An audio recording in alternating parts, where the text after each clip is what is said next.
Hi friends.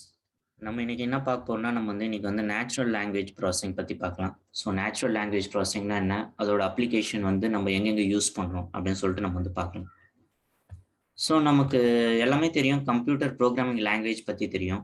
So CO, சி++ஓ, Zhao எடுத்தீங்கன்னா, நம்ம ஒரு ஸ்பெசிஃபிக் சின்டாக்ஸ்ல எழுதுவோம்.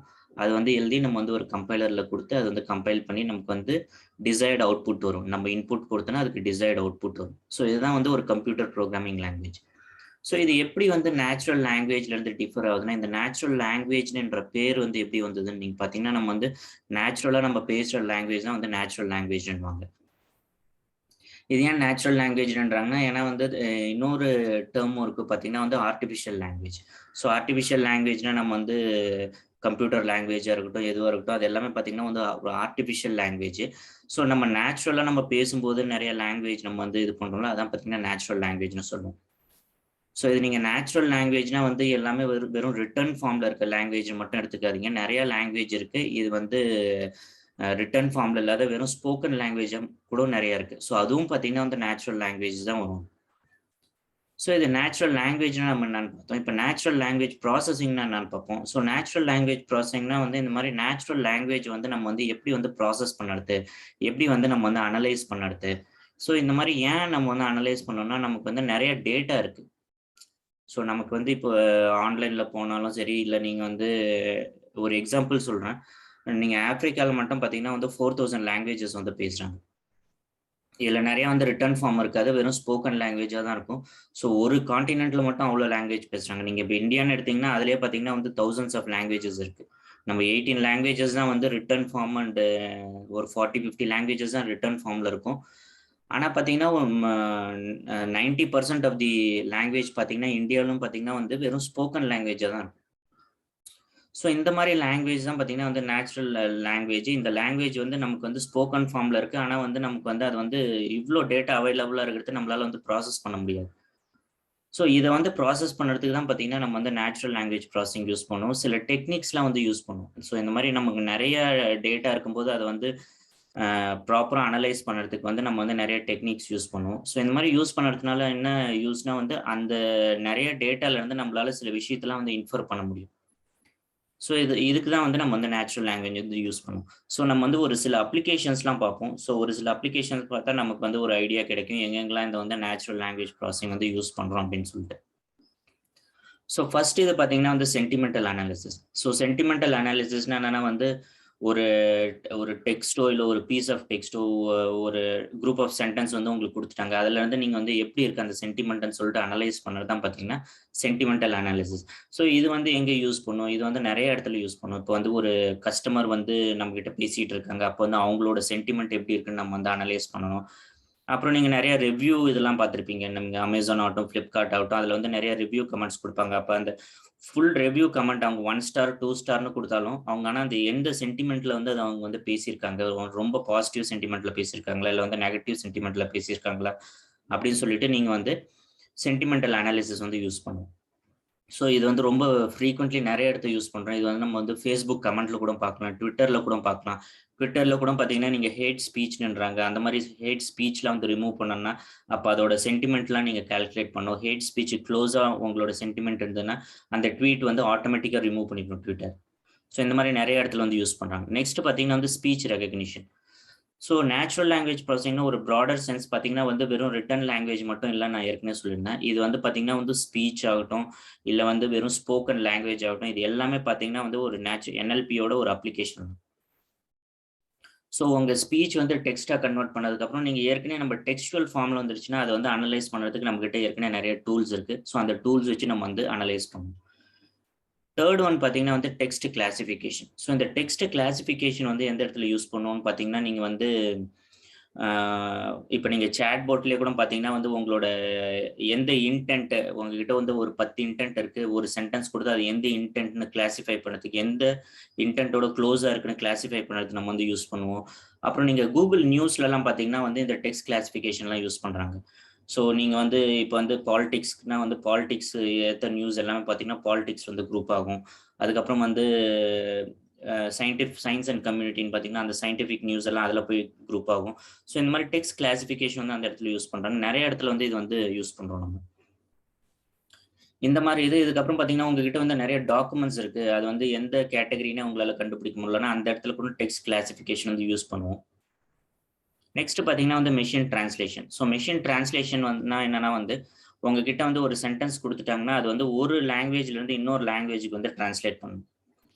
ஸோ இந்த மாதிரி ஒரு லாங்குவேஜ்லேருந்து இன்னொரு லாங்குவேஜுக்கு நீங்கள் டிரான்ஸ்லேட் பண்ணும்போது பார்த்தீங்கன்னா உங்களால் வந்து வேர்ட் பை வேர்டாக உங்களால் வந்து டிரான்ஸ்லேட் பண்ண முடியாது. ஸோ நீங்கள் வேர்ட் பை வேர்டாக டிரான்ஸ்லேட் பண்ண முடியலன்னா அப்போ வந்து என்னன்னா வந்து நீங்கள் என்ன பண்ணுவீங்கன்னா வந்து அந்த ஹோல் சென்டென்ஸை வந்து அதுக்கு என்ன க்ளோஸாக இன்னொரு டெஸ்டினேஷன் இல்லை டார்கெட் லாங்குவேஜில் வந்து இருக்குதோ அந்த அந்த சென்டென்ஸ் வந்து நம்ம வந்து சூஸ் பண்ணுவோம்.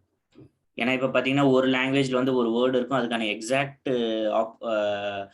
சினானிமஸ் வேர்டு பார்த்தீங்கன்னா இன்னொரு லாங்குவேஜில் வந்து இருக்காது. அப்போ பார்த்தீங்கன்னா வந்து அதுக்கு க்ளோஸாக எந்த மீனிங் இருக்கோ அந்த வேர்டு வந்து நம்ம சூஸ் பண்ணி அதுக்கேற்ற மாதிரி நம்ம அந்த சென்டென்ஸ் வந்து ஃபார்ம் பண்ணுவோம். நெக்ஸ்ட் பார்த்தீங்கன்னா வந்து சம்மரைசேஷன்.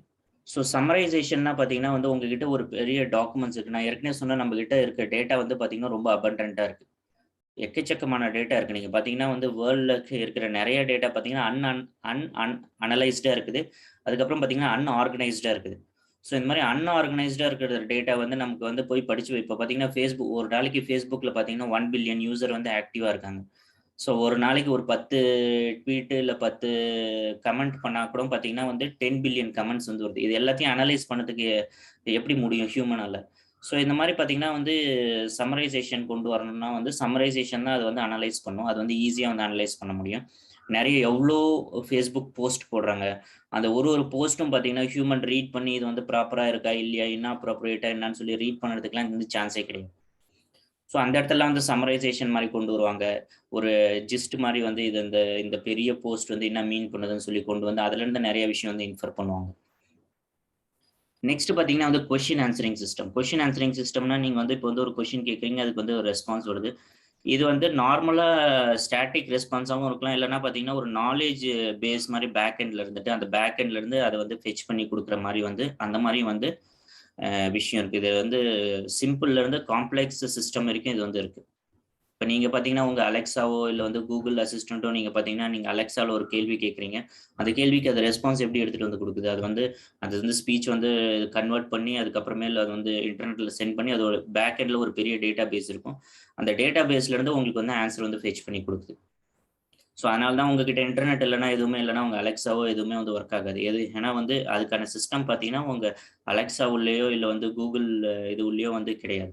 ஸோ எல்லாமே பார்த்தீங்கன்னா, அவங்களோட சர்வர் அங்க பேக் எண்ட்ல பெரிய சர்வர் வச்சிருப்பாங்க. எல்லாம் பெரிய ட்ரெயின்டு மாடல் இருக்கும். அந்த மாடல்ல தான் ஃபெட்ச் பண்ணி குடுக்கும்.